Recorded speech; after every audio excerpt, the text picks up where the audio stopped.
I now give the floor to the representative of the Russian Federation. Thank you, Madam President.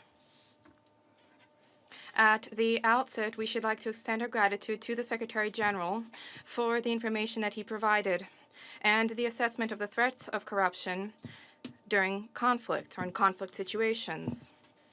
We also wish to thank Mr. Prendergast for his briefing. Yes, indeed, conflicts give place for conflict and give rise for revenue. Many generate revenue and benefit from conflict. But let's not forget the fact that many conflicts are provoked by concealed and open struggles over natural resources. And this is not merely about domestic players, but also foreign players. Nowhere is this more evident than in Africa, whose untapped natural resources do not allow many to sleep. This can be characterized as the other side of corruption. As was quite rightly stated today by the Secretary General, the phenomenon of corruption is a characteristic both for poor and for wealthy countries. In the United States, which today lectured us about corruption, corruption also exists. Corruption exists in its classical form, but often it is masked in such unique institutions, behind such unique institutions as legalized lobbying. For this reason, if there is a desire to discuss the matter at the Security Council, then it would be more logical to begin with themselves, and specifically with lobbyism, which has entangled the highest levels of U.S. government and is dictated by the interests of a plethora of private military companies. Their commercial interests are inextricably linked with the powerful defense lobbies in Washington. And just for information, the reasons behind the conflict in Ukraine was not Yanukovych's corruption. Rather, it was a coup which led to one corrupt regime being exchanged for another corrupt regime, which, unlike Yanukovych, even began and waged a fight against its own people, a war against its own people. The magnitude of corruption in Ukraine is something which you now are well aware of, for these are your protégés. And this corruption, including at the military level, stokes conflict in southeastern Ukraine. The Russian delegation consistently advocates reinforcement of the United Nations central coordinating role in bringing together the international community's efforts to prevent corruption and to combat these scourges. A robust international legal framework for the development of international cooperation along these lines, in our view, is represented by the United Nations Convention Against Corruption. The Russian Federation was amongst the first to sign on to the convention in December 2003, and in March of 2006 we ratified it. In 2015, in St. Petersburg, the sixth session of the Conference of States Parties to the Convention was successfully held. We pay particular attention to the review mechanism of the implementation of the Convention. We regard it as a unique, open, transparent, apolitical mechanism which operates on the basis of an intergovernment process and on the basis of respect for the principles of equality and sovereignty of states and non-intervention in domestic affairs.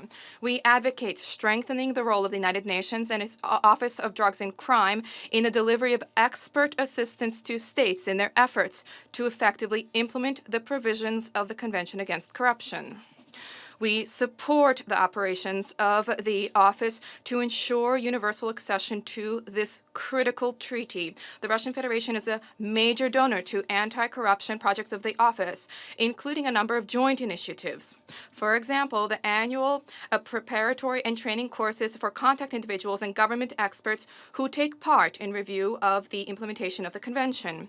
In 2017, the Russian Federation delivered financial support for the operation of the Anti-Corruption Legal Library of the United Nations and the web portal Instruments and Resources for Expansion of Knowledge and Combating Corruption.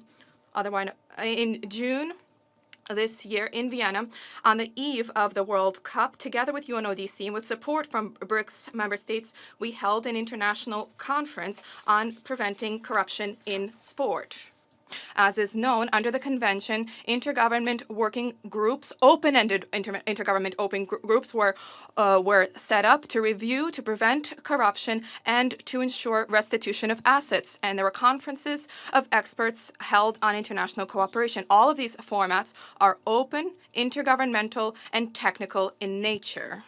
Madam President, what have not been eradicated are gaps and inconsistencies in the legal norms of states in terms of restitution of criminally received assets. The Russian Federation in this regard consistently champions development under UN aegis of the relevant multilateral international legal mechanism.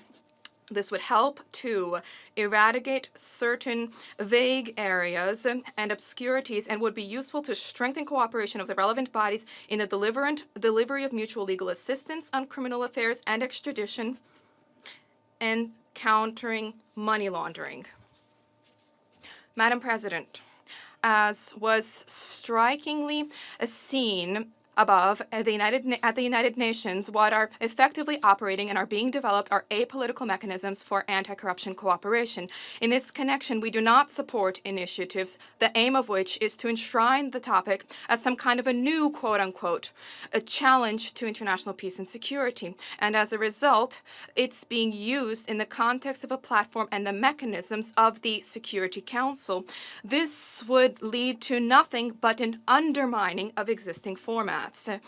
It would deal a blow to practical cooperation of the relevant agencies of states on the basis of the United Nations Convention Against Corruption. Our view is that distribution of labor, which exists at the United Nations, helps us to productively and effectively tackle challenges faced in terms of anti-corruption activity. Changing this, especially to the detriment of the standing of the United Nations, in our view, is counterproductive. There are no objective reasons to do so. For our part, the Russian Federation will continue to assist specialized bodies and mechanisms of international cooperation along these lines, as well as to ensure that they be tailored to reflect the evolution of existing threats. Thank you.